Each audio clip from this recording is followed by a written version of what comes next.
na da obokrata no ye bebo awuramu no unza mampanyin watu kwan na ewiase mansampanyufo makwa akohia mu ewo Paris a chese wo modwenwene COVID-19 echi kwan ebefa so abo bra betua asagina ne naso yeah na ho na mampanyin kogina simpie ni akwaso wa mampanyin asema wo ka eyetuawa unza yase ewiase okafo didi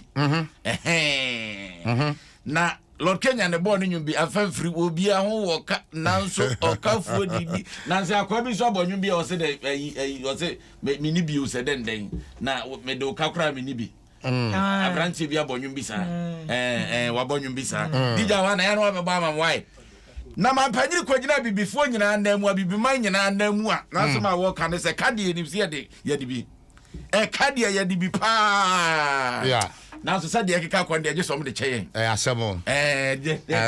Mampanisre. Mampanis or Monfanch. Asre. It's no about free man. It's your own some no. Now Baracas and no wabe. Sutadian and the same penny for so mobile betim. One mobile betim na fee and one only in other met me at the tenor. Come on. No much I won't say. Say and no maybe won't so anymore. Abia team much ain't.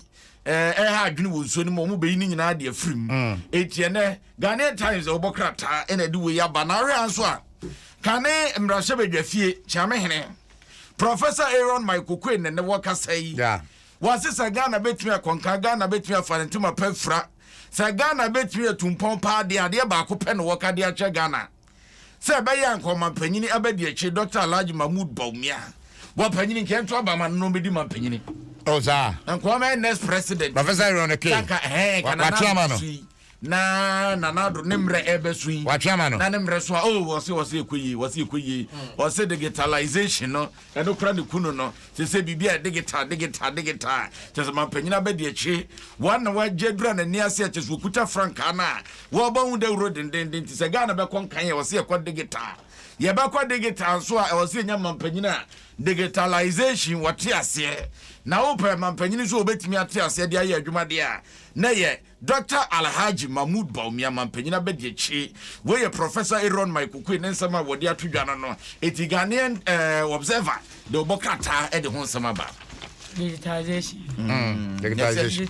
edida wase ne be magana akonkan wase digitalization ni de esi ye de mampanyina be de achede ba na ye but enye eno ana sabi kasa bread and butter issues nti ya na oka eno a na ebitwene on sesi a yebedidi na yedidi no so ne ye hwekonkan oh yes eno ne dia enti na make say digitization no so hwe digitization but yem balance economy no you understand yemma economy no nim say utu kwan na ufa map na gogo map no ni entu kwan first na phone ho kra na first na fe na kobisa sempa me ko henfa say ye de ma wa woki wo ma obekọ o se o kwa ukwa na akuduru ba bia we say bi tutu kokọ temu ho ko toilet we google location ye de man crofo da ma mo bedu ni ye kwa ye digitization hu hia but ye show digitization no e come dem crofo e come okrom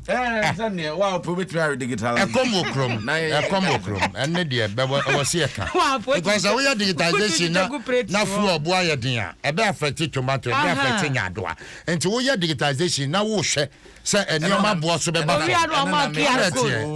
de akotontos wo na QR code no na make us wa be how no betimi are digitalization QR code na wo de koto watching ne boarding enti se wanya akatua no so yantum aso no ma boa de akoso adentina before the no mess sign yem pesa nyema na san ne de he man is sign galamse ko ba yen ka se galamse asem ne digitalization ye ka se nye de ye no ye so ni fa ne ka de yi ase go obe kra mmegba fa ne ka yi ase se kumie me unim de atema koma sa sem registration no ma fa fa ena mi wu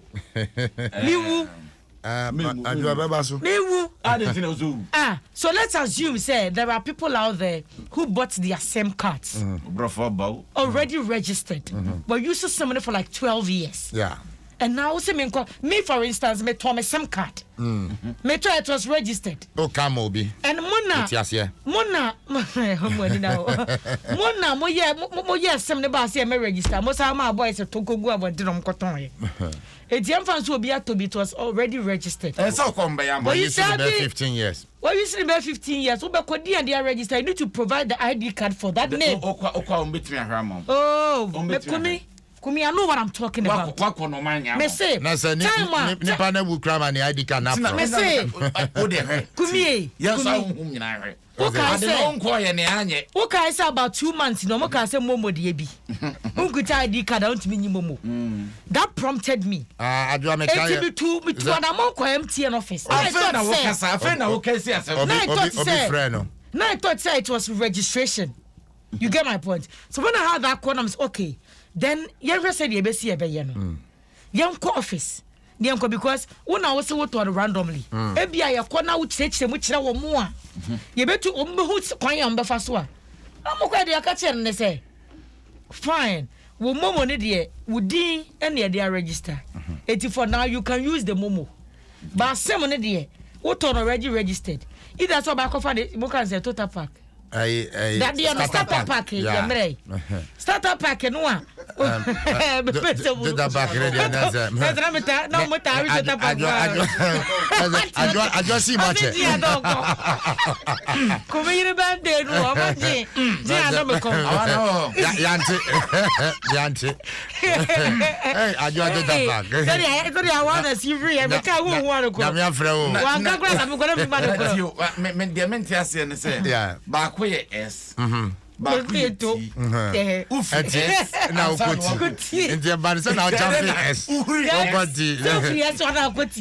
Osani esoma no pa. Contemporary me. Me use the man kro. Okay na I want to I want to advantage aso. Eti ekodro maka chance just so provide. Minim say bibi di total pack. But this will provide what's there? Starter pack. Starter pack 15 years. Walk of fun. You get my point. Necessarily, you can say forms are feeling. Total pack will be anomaly. Forms are feeling. Baby, what you saw number drew. If they would tell us, say, maybe a fine, what was same bar. Now to me provide, let's say 20 constant numbers, what I free. And I'll be on my banana mobile money, no. I only did they are registered. Maybe a same or turn randomly if they can do something about it. But say generally for where you bra Nasa Baba register. Now Bana say any would and answer ID card and fire register my then as a seminar. Some microphone you could go. I got off for an answer moko because the mobile number and only a DB will be using there for 15 years. I know there are professors who are more problem making. There are lawyers who are more problem making. You were even a member of parliament or more problem making. Maybe I don't want the because they know their way around. Or when come before some bet me I register almost same. But what about what from Hano? Grassroots for no. It is so be using the same for 15 years. Maybe or turn randomly. It was already registered. Send the panel. And yes, send and pay for the go say making sure say you don't lose your SIM. And there are no question. There's a help because the Kufune Baumian say, I'm paying a bit. Say, come and register. One register, your SIM will go off. I know the question now. Yeah, but Church, Mamma, mention digitalization back open you know. Because in fact, people have problems. Tell my mom the buy and Saminya. Now was a bit back where you go to her. So they will cast passionately in the idea. For now you can use it because within they register momo no man and you bet me yeah. But same dear it will be dimu to say better so see register yes sir register same dear. It's na me busa no. Only one coin. Oh, that's me money. CBGC, we stand with you. Vodafone, together we can. I'm with the Herbal Center. Here is a fee. Access Bank, modern banking, latest from your partner for life. I'm going to say, I say, I didn't post the bro. Ajwa, Ghanaian Times today. Ghanaian Times, no, but what I say. Mammy, I was shaming me be. Easy, chairperson. Yeah, sure. Mammy J. Menster. And you for need her. Now, was say, on sir, and round come to share course. Yeah. Meeting for 4 course. Now, and is the for uncle. What's say?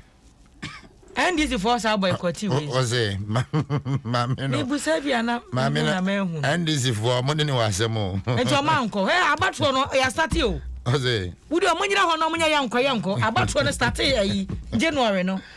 Eti wusu wonko meeting bia wonko meeting bia be wan say 2024 November dru ne be ko December. Pono ne hyehyɛ ye no mudi gu ho na frase. Enti no zomba ya madwini ya no munya na problem kra wo ho no mun solve. Na because at say 2024 the NDC will go to post. Except they tell us omonko. Ambeko and I pack is I pack. Abatron there. Okay. Eti ma me je mensa na adwumade no ase wakasa na watch say wose wono de ne de no so behwe na abato ho nsam akoto ten. Nya na adwuma de bambo. Yeah. It was supposed for ne mpadifo say.